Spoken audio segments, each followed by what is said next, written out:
Bonsoir à toutes et à tous. Aujourd'hui, je vais vous parler du troisième temple, c'est-à-dire le temple à construire à la parousie.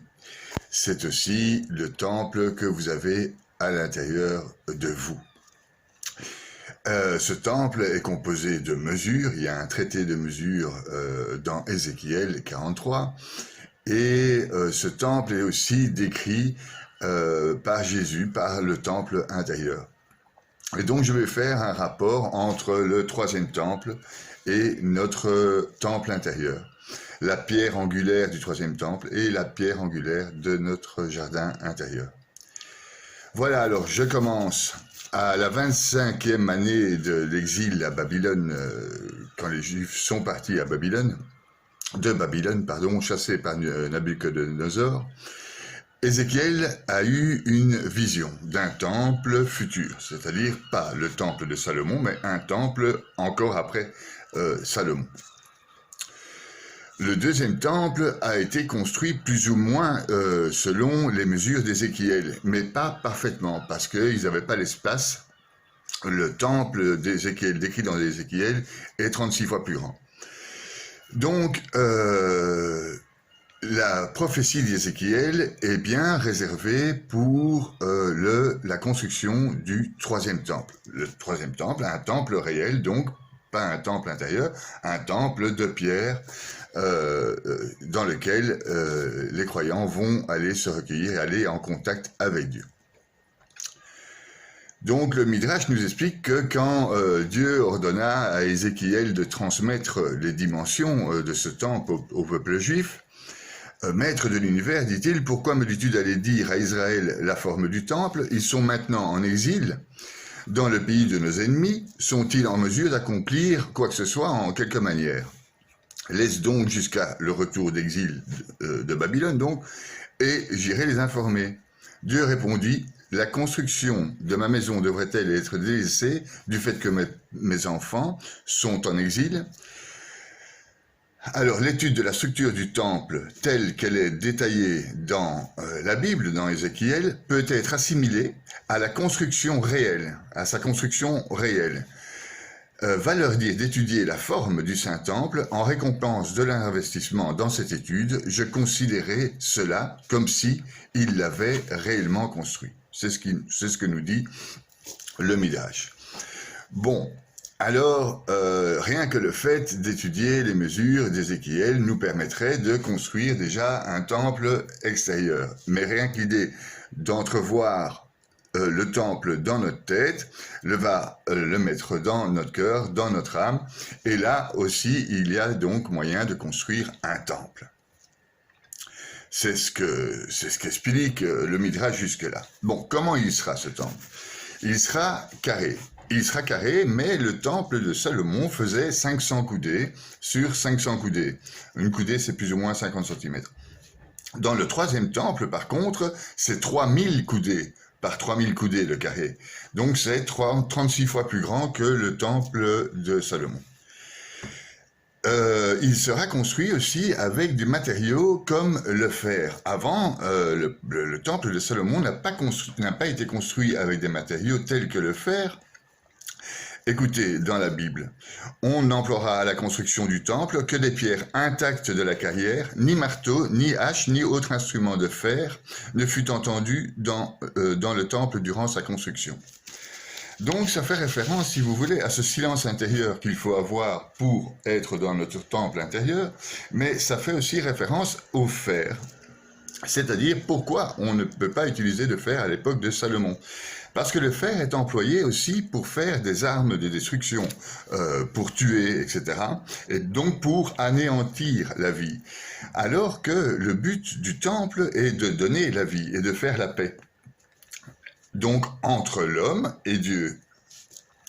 Donc, lors de la construction du troisième temple, il y aura du fer dans le troisième temple parce que le fer sera à ce moment-là plus jamais destiné à faire le mal ou à tuer, etc. Donc, quand nous serons à la parousie, nous utiliserons le fer que à des bonnes fins et donc à ce moment-là, le fer pourra être utilisé dans la construction du troisième temple. Le mot hébreu pour fer est barzel. Alors, selon le Harizal, Barzel, ce serait l'acronyme des 4 épouses de Jacob.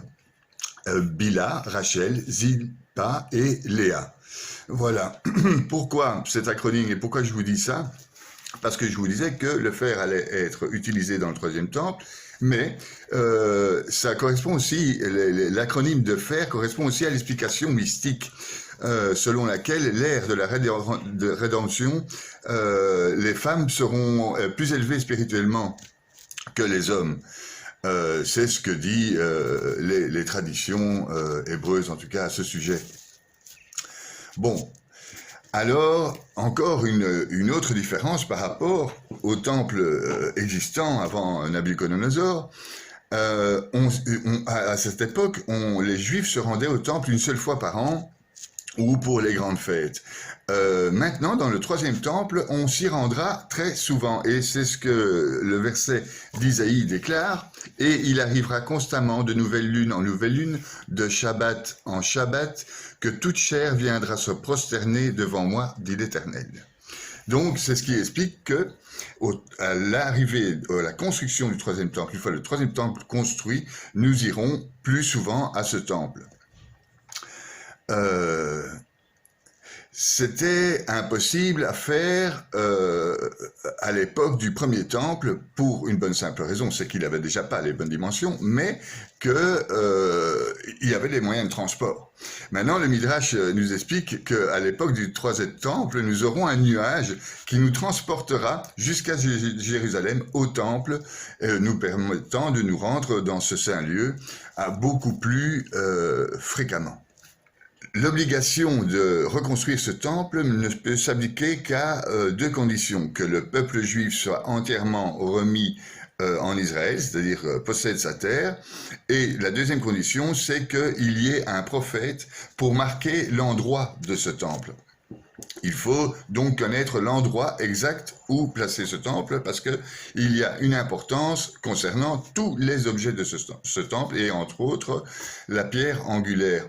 Donc il nous faut un prophète pour trouver l'endroit de la place du temple. L'endroit du temple, c'est l'endroit où Adam et Ève ont peut-être commis ou mangé le fruit ou ont été engendrés, là où a été engendré Adam et Ève. Il faut donc un prophète pour savoir l'endroit exact où nous puissions mettre la Torah, l'Arche d'Alliance et la pierre angulaire. Lors de la destruction du temple par Nabuchodonosor, Jérémie disait à Nabuzaradan, son associé à Nabuchodonosor, « Tu as détruit une maison déjà détruite ». Ce qu'il voulait dire, c'est qu'à l'époque, les prêtres du temple avaient perdu toute leur sagesse. Ils ne faisaient plus que de l'argent et ils n'avaient pas compris la véritable fonction du temple. Il manquait en fait de la vertu. Voilà, le temple n'est pas uniquement une construction de pierre, de bois, mais c'est aussi un espace sanctifié. Et là, dans cet espace, se trouve le rendez-vous avec Dieu. Et lors de l'utilisation du deuxième temple de Salomon, les prêtres ont merdé. Donc voilà, et donc Nabuchodonosor est venu détruire le temple, parce que de toute façon, ce temple était déjà détruit, nous dit Jérémie. Donc, revenons-en au point de vue architectural. Donc, architecturalement, il est placé et il est fait selon la physionomie humaine. Il a une tête, il a des yeux, il a une bouche, il a des poumons, il a une partie féminine, une partie masculine. Je vais vous expliquer tout ça. Alors, on va commencer par la tête. Alors la tête, c'est simple, dans ce carré, il y a le Saint des Saints, là où se trouve l'Arche d'Alliance, la Torah, la pierre angulaire. Et dans ce Saint des Saints, ça s'est assimilé à la partie de la tête. Et les 2 tables de la loi qui devraient être retrouvées donc pour la construction du troisième temple, les 2 tables de la loi ça correspondrait en fait à notre hémisphère droit et notre hémisphère gauche du cerveau. Le cervelet, lui, étant plutôt la pierre angulaire, le centre de cette pierre carrée, qui est le cinquième angle, hein, qui constitue donc cette liaison, comment ça s'appelle, la glande pinéale, qui relierait le temple et nous aussi via la Merkaba vers les cieux. Donc le cinquième angle de cette pierre est le croisement des deux médianes et qui donnerait donc une sorte de pyramide qui serait donc cette glande pinéale du temple. Voilà pourquoi, ainsi parle le Seigneur Dieu, moi, dans Sion, je pose une pierre à toute épreuve, choisie pour être la pierre d'angle, une véritable pierre de fondement. Celui qui croit ne s'inquiétera pas. Donc, la pierre du fondement du temple, la pierre d'angle, n'est pas forcément une pierre qu'on met dans un mur. Elle est, dans le cas du troisième temple, une pierre qui sert de jonction avec Dieu. C'est la pierre d'angle qu'ont rejeté les bâtisseurs. Les bâtisseurs l'auraient mis dans le mur, tandis que cette pierre d'angle est la pierre angulaire de la liaison entre nous, ou le temple, et les structures du ciel. En fait, la structure du temple représente la structure du ciel, et nous représentons aussi la structure du ciel, et c'est pour ça qu'il y a cette analogie avec le corps humain. Le palais du temple, c'est le visage. Les deux yeux, ce seront les candélabres, les oreilles, c'est la réverbération des lieux, le nez, c'est l'encensoir, les odeurs qui ont une importance, et la bouche, c'est la table. Alors, nous arrivons dans la salle de service du temple. Et la salle de service, c'est là où on chantait, c'est là où on faisait des holocaustes, et c'est là où on prie Dieu.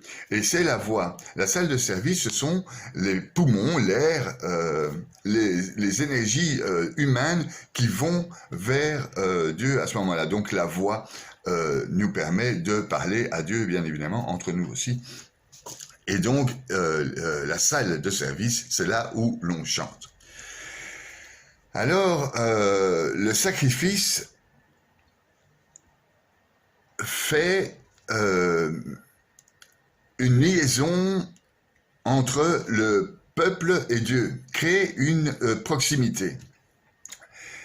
Les sages de la Kabbale nous expliquent que pendant ce sacrifice, la fumée montait hors du temple de manière bien droite jusqu'au ciel, et que même en grand temps, en temps de tempête, eh bien cette fumée ne quittait pas cette ligne droite jusqu'au ciel à l'époque de Salomon.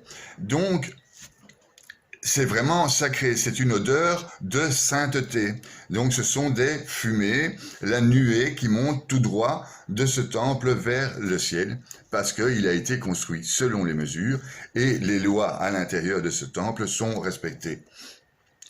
En analogie avec votre intérieur, il est fait sur mesure, vous n'avez pas un intérieur qui ne vous correspond pas, et les lois de votre intérieur doivent être respectées. Il se veut que les lois de votre intérieur soient des lois divines. Donc, grâce soit rendue à Dieu par le Christ, nous emmène en tout temps dans son triomphe, qui par nous répand en tout lieu le parfum de sa connaissance.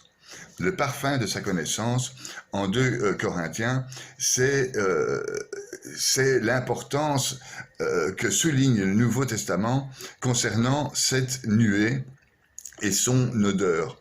Comment on interprète cette énigmatique déclaration de saint Paul ? Nous sommes la bonne odeur du Christ. En se souvenant que donc, dans ce second temple, lors des sacrifices, il y avait une bonne odeur, les sacrifices sentaient très très bon, et la fumée montait tout droit. Donc il y a un rapport entre l'odeur, la fumée, les nuées, et notre contact avec Dieu. Donc, homme et Dieu, nous vivons, nous sommes en fait de nature très différente, et on partage ce monde ici en commun. Et les odeurs et la nuée est le vecteur privilégié d'une certaine forme de communication entre les hommes et Dieu. Elle ouvre le dialogue avec la divinité. Par exemple, et ça commence depuis le début de la création, en Genèse 4, à la fin de la saison, Caïn apporta au Seigneur une offrande de fruits de la terre. Abel apporta lui des prémices de ses bêtes et de leur graisse. Le Seigneur tourna son regard vers Abel et son offrande, mais il détourna son regard de Caïn et son offrande. Donc il n'a pas été d'accord avec le sacrifice de Caïn qui sentait mauvais. Et donc Dieu fait déjà un choix lors d'un sacrifice, parce que dans ce sacrifice, il doit avoir toute l'intention. Donc dans notre temple intérieur, il doit aussi avoir toute cette intention. Dans un couple qui est d'une formation d'un temple commun, il y a une intention commune de respecter les règles du couple. L'intention commune que vous avez, vous, avec vous-même, de vous respecter intérieurement. Et donc l'intention mondiale qu'on a de faire un troisième temple pour contacter les dieux et pour rejoindre cette unité de perfection. Jésus insiste sur la dimension intérieure du temple. C'est une dimension spirituelle. Et dans cette dimension spirituelle, la pierre angulaire est en lien avec la direction que veut Dieu dans ce temple. Le Christ est la victime immolée du sacrifice. C'est cette fameuse fumée de bonne odeur, de sainteté, plus que de sainteté, qui monte droit au ciel, qui déchire les rideaux du temple, qui change le temps, etc., etc. La croix n'est pas seulement une glorification de la résurrection, c'est aussi le symbole du sacrifice accompli pour le bienfait de l'humanité. C'est pour ça que dans notre temple, il y aura une croix pour nous chrétiens, pour l'instant, parce que nous n'en sommes toujours pas à l'unité. On est séparés, chrétiens, musulmans, chrétiens, juifs, juste musulmans, nos trois religions, et le bouddhisme, si on peut appeler ça une religion, nous sommes tous séparés. À la parousie, il y aura une unité dans la paix et dans l'amour, selon la volonté de Dieu. Cette volonté est représentée par la Merkaba, celle qui est au-dessus du temple et qui nous amène, grâce à la fumée des sacrifices, entre autres, et au chant, etc., à connecter le divin. Pour continuer la morphologie de ce temple, il y a aussi un espace dédié à la partie féminine, aux femmes si vous voulez, mais la dame est féminin-masculin, c'est-à-dire qu'il y a unité dans le temple, donc ce sera plutôt, je vais l'appeler la partie féminine du temple. Eh bien, on y entre par la porte de miséricorde. Cette structure de temple représente donc cette porte de miséricorde dans laquelle nous allons rentrer via aussi cette partie féminine, est une porte d'entrée dans un nouveau monde, une sorte d'accouchement permanent, de liaison avec la Merkaba, c'est-à-dire la direction que Dieu veut pour nous, c'est-à-dire l'unité et la glorification de son amour. Donc voilà. Là, on y entre par la porte de miséricorde et nous avons donc aussi une partie féminine dans ce temple. Alors, il y a plein de traités concernant le temple, mais le troisième temple, mais le seul traité valable, et le traité des mesures, c'est le traité mis en Ézéchiel 43. Où vous retrouvez donc toutes les mesures du temple, vous pouvez le lire et vous avez toutes les mesures du temple, vous pouvez essayer de le dessiner, ce serait déjà pas mal. Le fait de l'étudier est déjà le fait de le construire intérieurement et c'est ça qui est intéressant entre nous aujourd'hui. Donc je vous disais, le traité de mesure est en Ézéchiel. Et en Ézéchiel, nous avons un mesureur. Et ce mesureur, il était déjà là pendant l'Arche de Noé. Il était un corbeau qui est parti et qui n'est jamais revenu. Il est le mesureur. Il est celui qui mesure aussi le temple d'Ézéchiel. Et il s'appelle Métatron. Et je vais vous le citer ici. Je levai les yeux et voici que je vis un homme qui tenait à la main une chaîne d'arpenteur. Je lui demandai, où vas-tu? Il me répondit, je vais mesurer Jérusalem pour voir quelle est la largeur et quelle est sa longueur.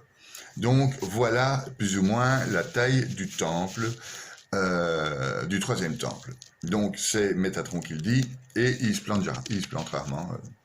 Voilà. Donc, ce temple est un endroit énorme avec un cœur, avec une tête, avec une partie féminine, avec des poumons. Et donc ce temple, même extérieur, est un temple vivant, sera un temple vivant parce que nous nous y rendrons souvent, à dos de nuages s'il le faut, nous dit Maïmonide.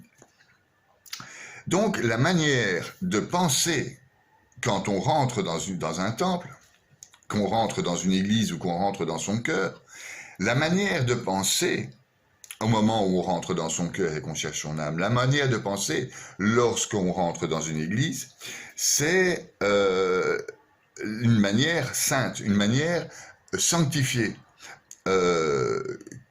comme sont tous les noms de celui qu'on va visiter. Tous les noms de Dieu sont sanctifiés. Donc, notre Père qui est aux cieux, que ton nom soit sanctifié. Donc, tout ce qui va dans ce temple doit être sanctifié. Bien, on en est loin, nous n'allons pas nous dire que, honnêtement, nous rentrons dans les églises et que nous rentrons sans aucun péché et d'une manière sainte. Nous faisons de notre mieux. Le troisième temple n'est toujours pas construit.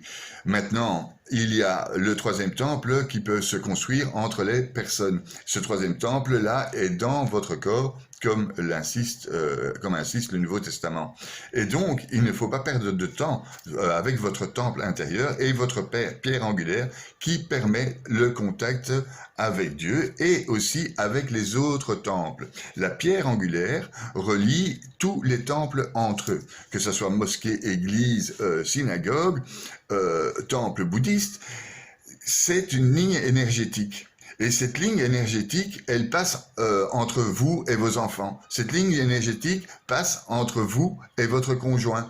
Eh bien, cette ligne énergétique, c'est la pierre, part de cette pierre angulaire du temple intérieur, via ce qu'on pourrait appeler alors la Merkaba, la direction que Dieu prend pour le couple, la direction que Dieu prend pour vos enfants, la direction que Dieu, etc. Parce que votre corps n'est que le temple de Dieu. Il est en prêt et vous l'utilisez, vous êtes censé l'utiliser comme le troisième temple. C'est ce que j'essaye de vous expliquer ici. Donc, tout événement, donc toutes les histoires qui se passent dans le temps, toute la création, les anges, les âmes, les étoiles, sont fonction d'une certaine géométrie divine, une géométrie sacrée. Donc on retrouve pour la construction du temple avec Ézéchiel. En fait, le temple est la condition globale, représente les mesures de la condition globale entre l'unité, entre la lumière et les ténèbres. Il permet de vivre en harmonie du plus haut au plus bas. Donc, c'est la même chose avec votre vous intérieur. Si votre temple est bien construit avec une pierre angulaire, il y aura harmonie avec votre esprit. Et s'il y a harmonie avec votre esprit, il y aura donc harmonie avec votre corps. Je vous ai parlé donc beaucoup de cette fameuse pierre angulaire qu'ont rejeté les bâtisseurs, qui est, si vous voulez, le centre névralgique de la connexion avec la divinité, qui est dans votre temple intérieur, le centre névralgique de votre nous, on va l'appeler nous, moi profond ou âme, c'est le centre névralgique de la communication avec Dieu et c'est le centre névralgique de la communication avec vos enfants, c'est le centre névralgique de la communication avec vos parents, c'est le centre névralgique de la communication avec vos amours. Et dans le couple, c'est le centre névralgique du couple, dans l'entité que représente le couple dans un seul temple, évidemment. Donc, en hébreu, pierre angulaire se dit rosh pina. Eh bien, ce n'est pas pierre angulaire, c'est tête d'angle. Et donc, il y a deux mots, tête et angle. Roche, donc, c'est-à-dire tête, donne aussi le sens de chef. On peut le retrouver, Rosh, en hébreu, en Juge 10-18 par exemple, ou chef de famille, on le retrouve aussi dans l'Exode 6-14. Il dégage une idée de choses plus élevées, plus importantes, la tête. Donc la tête d'angle, la pierre angulaire, c'est la chose en fait la plus élevée du temple. Voilà, on la retrouve un peu partout, le trône du roi Salomon, en un roi 19. Ce mot évoque également l'idée de totalité ou de somme en nombre 1-2, l'unité du peuple d'Israël à ce moment-là. Donc cette pierre angulaire, elle est partout dans la Bible et représente en fait cette unité de l'entièreté d'un peuple, et au troisième temple, ce sera l'entièreté des nations. Ce sera à la parousie quand l'entièreté des gens seront unis, donc par la tête d'angle, la pierre angulaire. On retrouve aussi dans la Bible l'idée d'une pierre qui aurait été jetée par Dieu au moment d'Abraham, au moment de Jacob. Cette pierre a été jetée par Dieu à cet endroit. C'est pour ça qu'il nous faut un prophète pour reconstruire le temple. L'idée est retrouvée ici dans Job 38. Je vous lis un peu. Quel est celui qui dénigre les desseins de Dieu par des discours dépourvus de sens? Saint donc t'es saint comme un homme. Je vais t'interroger et tu m'instruiras. Où étais-tu lorsque je fondais la terre? Dis-le, si tu en as quelques connaissances. Qui a fixé ces dimensions? Si tu le sais, ou qui a tendu les cordeaux? Sur quoi sont-ils assis ces piliers? Et qui a lancé la pierre angulaire? Et donc là, on retrouve la notion de cette pierre lancée par Dieu au moment, à l'endroit de la construction de ce troisième temple. C'est ce qu'a tenté de respecter Salomon.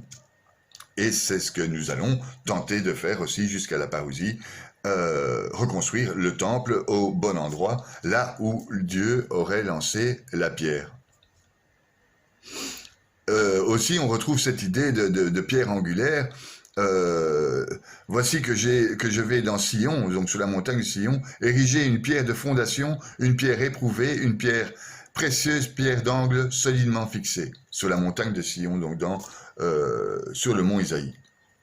Voilà. Quand on voit la montagne, on se dit qu'on va mettre le temps avant de pouvoir y mettre un temple. Quoique, la pierre n'est peut-être pas là du fait que je ne suis pas le prophète. Donc, il y a plusieurs endroits indiqués par les prophètes. Abraham, Jacob, Moïse. Donc l'Unel, c'est Abraham au moment du sacrifice sous le mont Moria de son fils.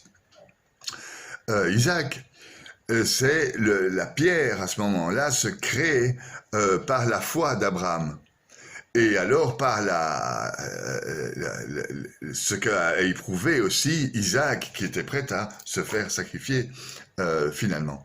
Et donc, cette pierre représente l'ancrage de la foi.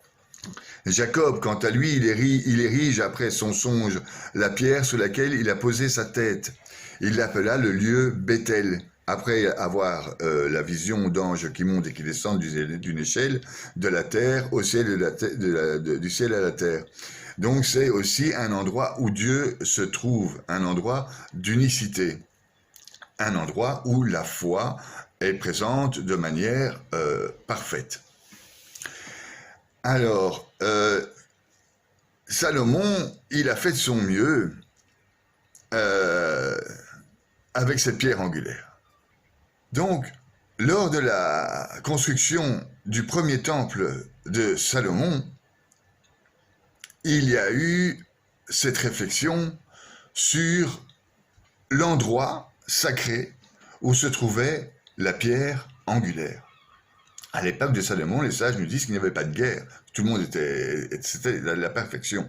Jusqu'au moment où les prêtres ont commencé à partir en sucette, Et là, Nabuchodonosor est venu casser le temple déjà détruit. Mais ce temple placé au bon endroit fait déjà avancer l'entièreté de l'humanité, en tout cas déjà à l'époque de Salomon. La pierre angulaire que les architectes ont rejetée, qu'on aurait tendance à mettre dans un mur, elle est au cœur du temple. Je vais vous lire dans l'Exode 27. Puis tu feras un autel en bois d'acacia. L'autel aura 5 coudées de long, 5 coudées de large. Sur sa base, elle sera donc carrée, et 3 coudées de haut. Tu feras des cornes de chaque angle de l'autel, et les cornes feront le corps avec lui. Tu le plaqueras de bronze. Là aussi, nous avons cette notion d'angularité, de carré, de pierre angulaire, qui est une pierre mystique. En clair, c'est elle qui donne chemin d'accès à la fumée des sacrifices, le chemin d'accès à la parole, le chemin d'accès à vos yeux et le chemin d'accès à à la Merkaba. Cette Merkaba est aussi à l'intérieur de vous. Donc, il s'agit d'allier à ce moment-là, lorsque vous rentrez dans le temple, d'aligner vos pierres angulaires, comme toute relation humaine et d'amitié, d'amour se fait. On aligne nos pierres angulaires. Voilà. D'après les bâtisseurs, donc, la pierre angulaire se place à l'angle nord de l'édifice.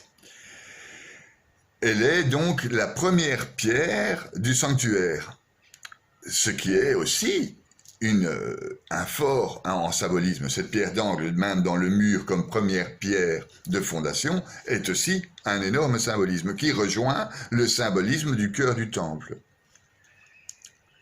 Cet artefact, donc cette pierre, est une matérialisation de la foi. Elle indique également la volonté de l'homme en son désir de rendre grâce à l'Éternel en lui offrant un lieu de culte. Voilà.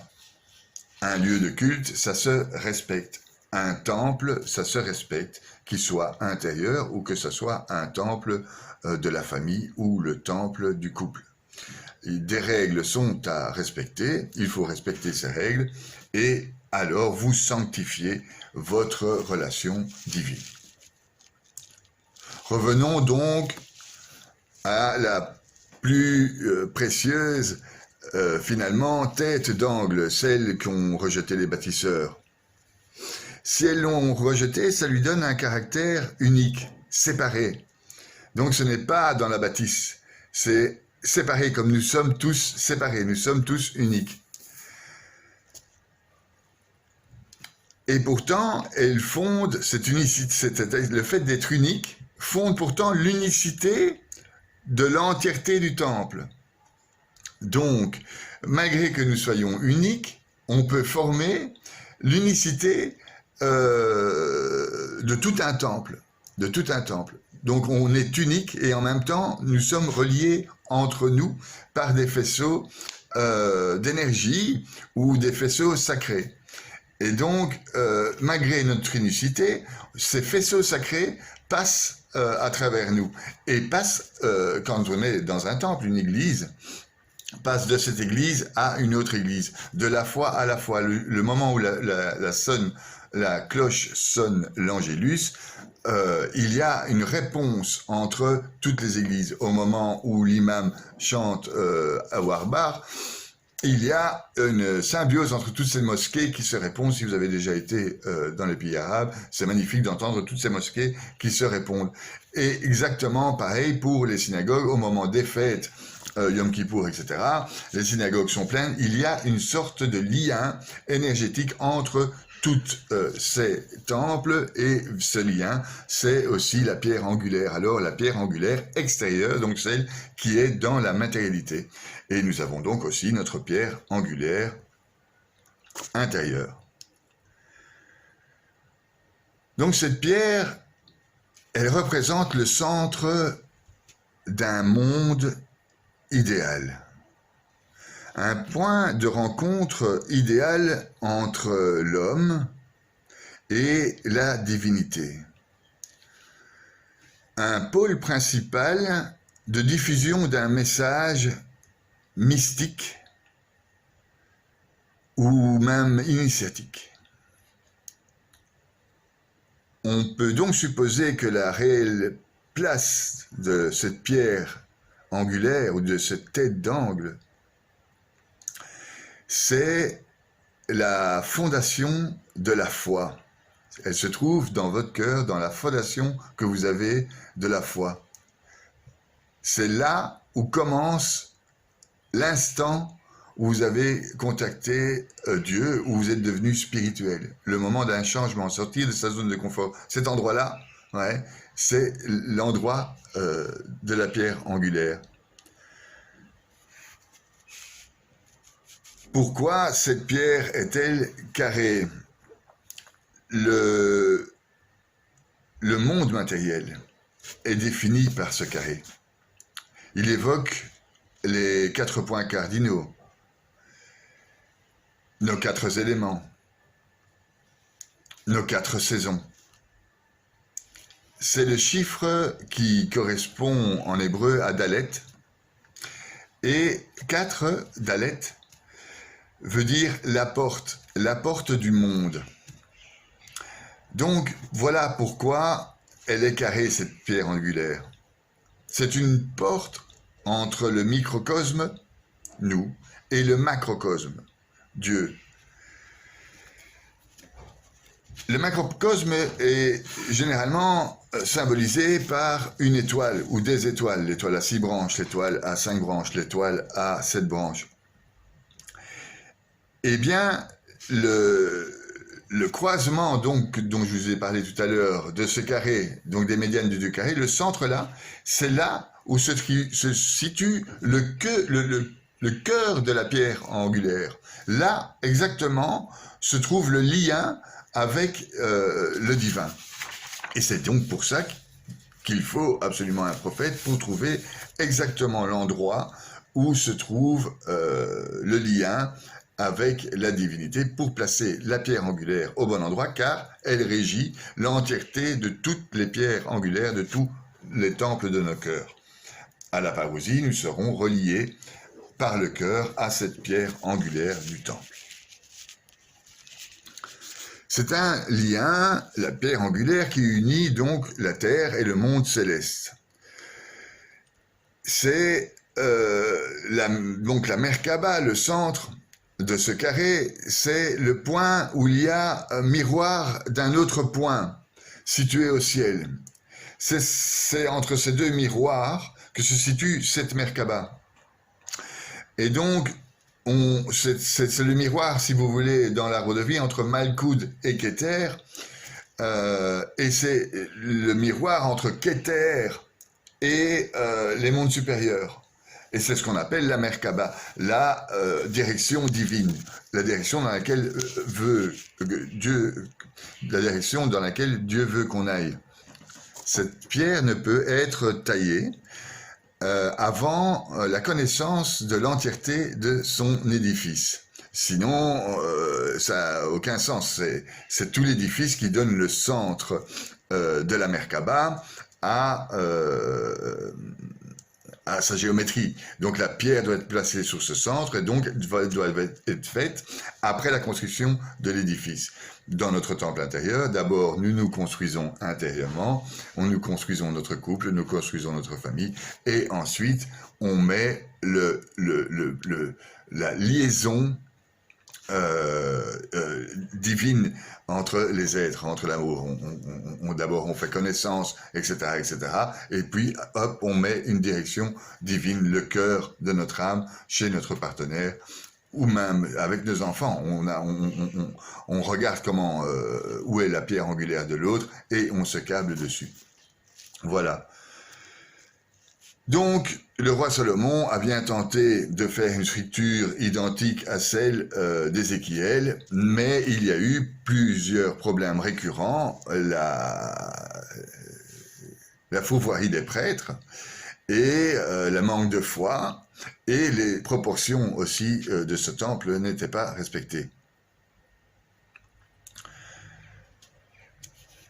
Pour nous, chrétiens, le troisième temple, il est à créer en nous. C'est l'espace entre l'esprit et l'âme, le nous, le en nous, le moi profond. Mais créer un espace comme un temple, vous comprenez, le temple d'Ézéchiel était 36 fois plus grand que le temple de Salomon. Pour créer un espace pareil à l'intérieur de nous, ça ne se fait pas sans effort, ça ne se fait pas sans rien faire. Il faudra y mettre du sien quand même.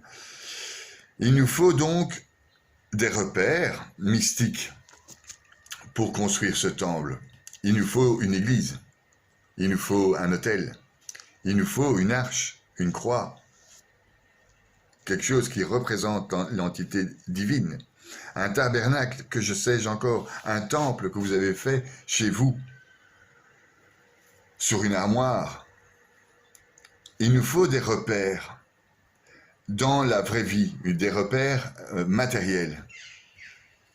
Ces repères servent à nous montrer le chemin, à savoir comment faire pour aller chercher Dieu. On ne trouve pas ce qu'on trouve, on trouve ce que l'on cherche. Mais pour chercher, il nous faut cette volonté. Il nous faut des vertus. Il nous faut lire les écrits saints, les béatitudes entre autres, à propos des vertus. Il nous faut des saints pour nous guider. Il nous faut des gestes d'une dimension sacrée. Il nous faut une dimension intérieure et une dimension extérieure. D'autre part, soyons un peu plus pseudo-scientifiques, la géobiologie nous aide à comprendre comment ont été placés les monuments existants aujourd'hui et les plus anciens de l'humanité, les cathédrales, les églises. Il s'agit en fait, démontre la géobiologie, d'une véritable architecture invisible servant à la construction des points matériels. Les églises, selon la géobiologie, sont toujours faites sur des sources, sur des anciens lieux sacrés, sur des anciens tombeaux. Et il y a des lignes énergétiques entre tous ces lieux saints, et c'est ce que la géobiologie tente d'étudier. Donc, ce qui est intéressant dans la géobiologie, c'est qu'on retrouve très couramment le nombre d'or, les références au nombre d'or. Le nombre d'or est quand même un nombre qui reflète et qui fait la beauté. Le nombre d'or a été utilisé pour la construction de beaucoup de cathédrales. Et il est aussi un nombre qui donne accès à cette divinité. Donc c'est intéressant que la géobiologie a remarqué ce point de fait, que tout était aligné selon le nombre d'or et qu'elles étaient placées sur des anciens tombeaux ou sur des anciens lieux saints, enfin sous des zones hautement telluriques. Donc des zones où il y a eu lien entre les créatures et Dieu. Dans ces lieux, il faut vous y rendre pour comprendre. Quand vous entrez dans un lieu saint, vous avez une impression de sainteté. Comme quand vous rentrez dans une maison où il y a eu un meurtre, quelqu'un qui s'est pendu, il est possible que les murs prennent les énergies des ancêtres et vous les retransmettent. Et c'est ce qui se passe aussi avec les églises, et c'est ce qui va se passer aussi avec le troisième temple. Je m'explique. Le fait d'aller dans une église rajoute aux vibrations bénéfiques. On ne va pas aller dans une église pour aller chanter du clochnomie ou faire des manifestations sous les gilets jaunes. On va dans une église pour se recueillir. Et ça se sent quand on rentre dans le lieu. Comme on peut ressentir des endroits bénéfiques ou maléfiques quand on rentre chez les gens des hautes énergies, des basses énergies. Donc il y a clairement une notion déjà devant vous, au moment où vous rentrez dans un temple, qu'il y a cette énergie. Et donc, cette énergie est celle qu'il faut retrouver dans votre temple intérieur afin que tous, un jour, à la parousie, nous puissions reconstruire ce troisième temple. Alors, il existe de sérieuses controverses concernant la construction de ce troisième temple. Le Rambam y statue que le temple sera construit par l'homme, plus précisément par le Messie, Massiach, et sa construction sera d'ailleurs d'elle-même un des signes de l'avènement de la parousie. Donc ce serait, d'après le Rambam, les hommes qui construisent à l'aide du Messie le temple pour la parousie. D'après Rashi, par contre, en revanche, le temple serait déjà construit dans les cieux. Donc le temple intérieur là. Et donc ce temple est déjà construit dans les cieux depuis l'éternité, avant, après. Et il va se déposer, une fois que le temple sera construit, l'empreinte des cieux va se déposer sur le temple construit. Donc en fait, c'est un peu comme les amours. Certains disent que tu existais déjà avant que je te voie. C'est-à-dire, notre amour s'est posé sur nous, comme s'il existait déjà auparavant. C'est ce qui s'appelle un amour sacré. Et donc, ces amours sacrés, il faut essayer de les garder et de ne pas détruire le temple de ces amours. C'est important. Le troisième temple sera donc une salle des machines couplant l'humanité à la Merkaba. La Merkaba, je le répète, c'est la direction divine, la gloire et l'unité. L'unicité des créatures entre elles avec un seul lieu. Et ce lieu est dédié à Yod-Heh-Vav-Heh, le tétragramme. Il sera un lien entre la Jérusalem terrestre et la Jérusalem céleste. Donc, entre notre cœur et Dieu. Entre notre âme et Dieu. Un lieu où réside que la sainteté, où le profane n'a pas sa place. Car le but est bien la sanctification du monde. Aujourd'hui, les temples saints, malgré l'effort déjà accompli, sont reliés de manière très très matérielle, sur un seul plan et dans un seul axe. Certaines places avec une certaine architecture, les églises et synagogues, elles sont différentes, mais elles respectent aucune la vraie dédicace du Saint-Temple, c'est-à-dire rentrer avec cette démarche de sainteté pour toucher Dieu, avoir de l'harmonie, avoir la perfection, la paix et la plénitude. Ce sont d'ailleurs les 4 côtés de cette pierre angulaire. Ce sont donc l'harmonie, la perfection, la paix et la plénitude. Ça, c'est le carré de la pierre angulaire. 2 secondes. Pour participer donc à la construction de ce troisième temple, qu'il soit intérieur ou extérieur, il faut voir plus loin que l'infini. Il faut voir là où Dieu veut nous mener. Il faut voir donc cette Merkaba qui est au-dessus de notre tête. Par exemple, en étudiant les Écritures, on se rend compte déjà que le premier mot de la Bible, c'est Bereshit. Bet Reshit, donc au commencement. Mais Bet Reshit, c'est 2 commencements. Donc, Reshit, c'est commencement, Bet, c'est 2. Il y a 2 commencements. Il y a toujours cette fameuse dualité que l'homme a tendance à mettre en route, le bien, le mal, etc. etc. En fait, cette dualité est créée en un seul bloc. Il n'y a pas le bien et le mal. Il n'y a que le bien et on peut faire du mal avec. Donc, toute épreuve est une opportunité de grandir. On peut apprendre des choses énormes suite à un accident ou à une rupture. le système du temple travaille de manière conditionnelle. Il nous faut de la sagesse, il nous faut l'amour, il nous faut la volonté. Il faut respecter les mesures et les règles inhérentes au temple, au risque de créer des brisures dans notre rapport avec la volonté divine. Ces brisures, de temple à temple, entre vos enfants et vous, peut se faire à l'adolescence, où les enfants en ont marre, et peut-être que vous n'avez pas su gérer, et donc il y a brisure.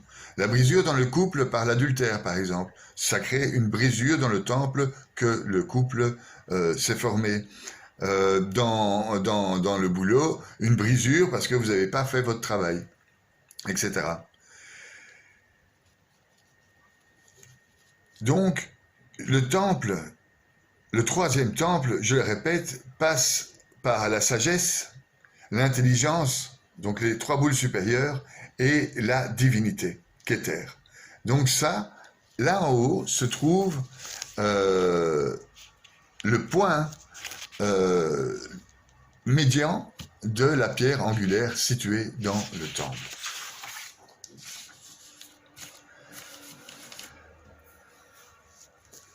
Comprendre le temple, c'est comprendre l'organisation du principe général, du principe premier, pour ne pas retourner au tohu-bohu, qui est aussi le principe premier.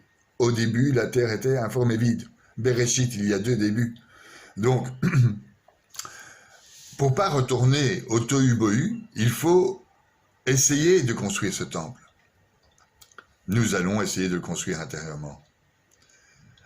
Nous allons aussi essayer de le construire extérieurement à des dimensions qu'Ézéchiel, dont Ézéchiel en a eu les prophéties.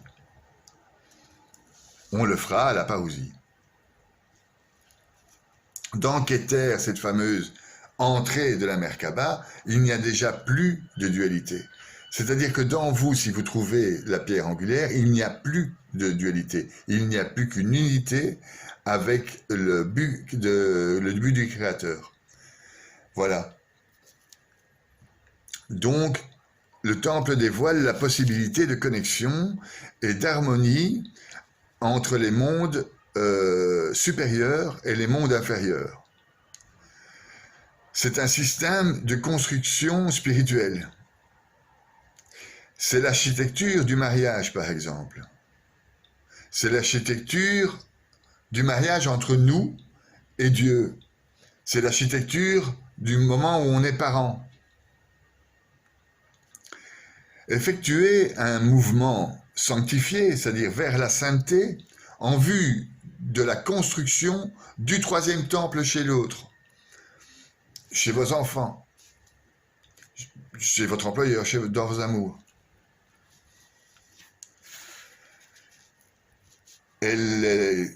Cette construction, donc, érige et nous montre la voie du passage entre l'intérieur et l'extérieur.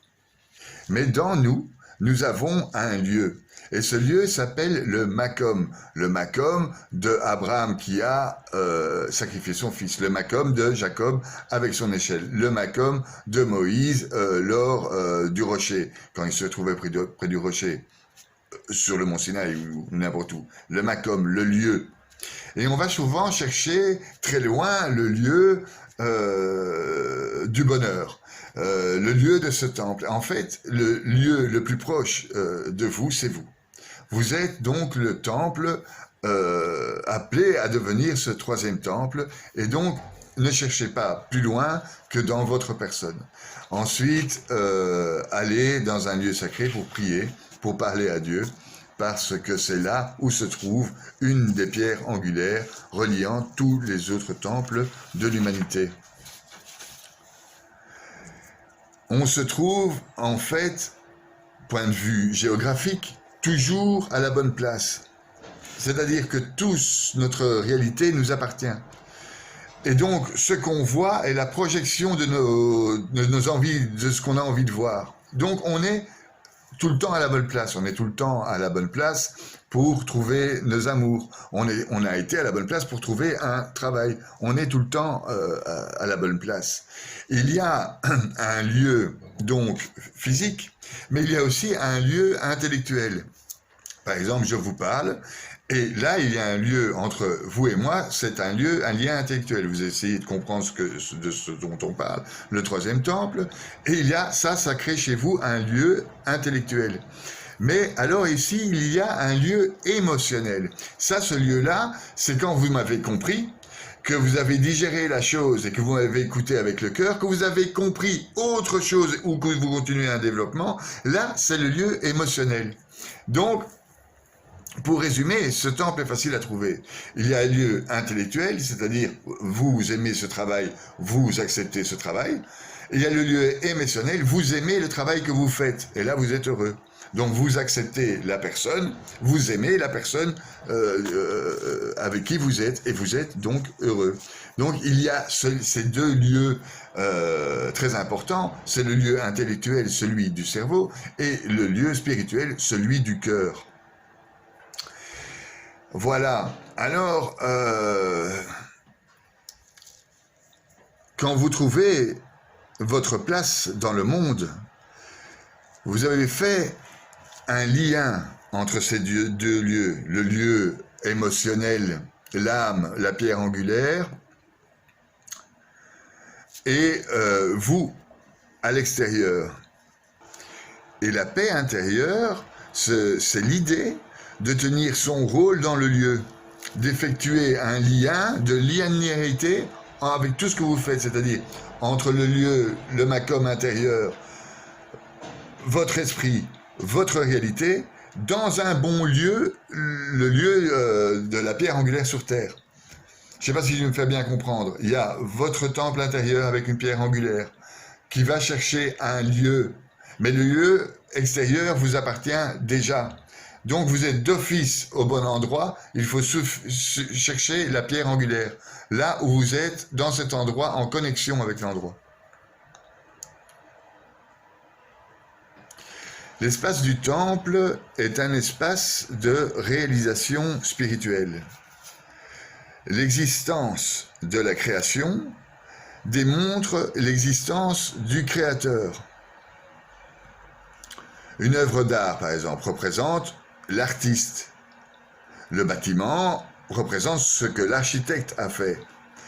Une vie sainte représente l'existence de Dieu. C'est l'expression du potentiel à la réalité. Donc le potentiel, c'est le temple, le troisième temple intérieur, qui se met dans la réalité, dans le lieu. Notre état d'esprit crée donc la valeur du temple. C'est, en entrant dans son temple, la capacité de croire en quelque chose qu'on ne voit pas, mais dont matériellement on a la représentation. C'est un lieu édifié à cet effet pour communier avec lui, pour communiquer avec lui et faire comprendre à l'intérieur de ce temple les structures de notre propre temple intérieur et de relier via des pierres angulaires afin d'atteindre la Merkaba. Mais que nous dit le catéchisme à propos de la construction de ce troisième temple qui, vous l'avez compris, ne va pas se faire demain, du fait qu'il nous faut atteindre cette perfection intérieure et la perfection architecturale décrite dans Ézéchiel. Alors, que nous dit le catéchisme à ce sujet? D'abord, je voudrais citer une phrase du pape François. « Un temps viendra où les hommes ne supporteront plus la sainte doctrine, mais au contraire, ils iront au gré de leur passion. Les oreilles leur démangeront, ils donneront des maîtres en quantité et détourneront l'oreille de la vérité, pour se tourner vers des fables. Pour toi, sois prudent en tout, supporte les épreuves, fais œuvre de prédication d'évangile, acquitte-toi de la perfection de ton ministère. C'est pour aller construire ce temple. C'est pas joyeux. Le catéchisme nous dit, avant l'avènement du Christ, l'Église doit passer par une épreuve finale qui ébranlera la foi de nombreux croyants. Confère Luc, Matthieu 24, la persécution qui accompagne son pèlerinage sur la terre dévoilera le mystère de l'iniquité sous la forme d'une imposture religieuse, apportant aux hommes une solution apparente à leurs problèmes au prix de l'apostase. Je voudrais finir de manière un peu plus heureuse qu'en me disant que le troisième temple est encore loin d'être construit, que le Machiach n'est pas encore arrivé et qu'il nous faudra encore passer par je ne sais pas encore de combien de Covid et de dérèglements climatiques. Quoique, le lieu pour la construction de ce temple se fait par l'acceptation et la mort à soi-même, par rapport aux anciens habitus, par exemple, les vices, tous les fumer, boire, faire du sexe à outrance, trop de fric, etc. Ce qui crée des chardons dans notre jardin, des ronces, essayer de mourir à soi-même, de mourir à tous nos défauts. Mourir à soi-même, c'est aussi la mort d'un système. Et je crois qu'on en est là. On assiste aujourd'hui à la mort de ce système qui fout en l'air la planète. Et donc, il faudra passer donc par cette acceptation de mort, cette acceptation de changement qui doit se faire aussi à l'intérieur de la société. Donc, c'est une mort à soi-même pour construire son temple, enlever les vices, et tous ces chardons qui traînent. Mais pour la société, c'est une mort à elle-même aussi, c'est-à-dire enlever les vices et les chardons qui traînent cette industrialisation qui fout notre planète en l'air, des fausses solutions avec de l'électrique à la place de l'essence qui tue tout autant, enfin changer le système et mourir à soi-même.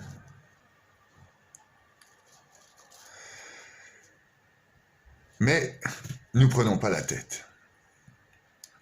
Ce fut Salomon qui construisit une maison. Pourtant, le Très-Haut n'habite pas dans ce qui est fait d'une main d'homme, comme le dit le prophète. Le ciel est son trône, la terre l'escabeau de ses pieds. Quelle maison me bâtirez-vous, dit le Seigneur? Quel sera le lieu de mon repos? N'est-ce pas par ma main que tout a été fait? Eh bien, donc, je crois que le temple est déjà construit au ciel et qu'il nous attend. Il attend que l'homme puisse construire ce fameux temple d'Ézéchiel. Il attend que dedans, dans nous d'abord, nous ayons cette pierre angulaire, nous ayons un temple de la bonne forme. Et donc c'est important de connaître Ézéchiel 43 et de le lire pour avoir la bonne forme intérieure, le nombre de coudées, etc. Mais le final, tout revient à Dieu. C'est Dieu qui décide si ce temple est bien placé, mal placé, s'il en vaut la peine ou pas. C'est Dieu qui juge de l'offrande de Caïn et d'Abel. Donc, construisons notre temple intérieur et essayons de construire aussi ce temple, ce troisième temple, qui sera le signe que l'homme aura réussi sa mission sur Terre. Mais je voudrais finir cette capsule en vous disant qu'en fait, il n'y a qu'une clé pour construire ce temple, et cette clé, c'est l'amour. J'aurais beau être un prophète, avoir toute la science des mystères, de toute la connaissance de Dieu.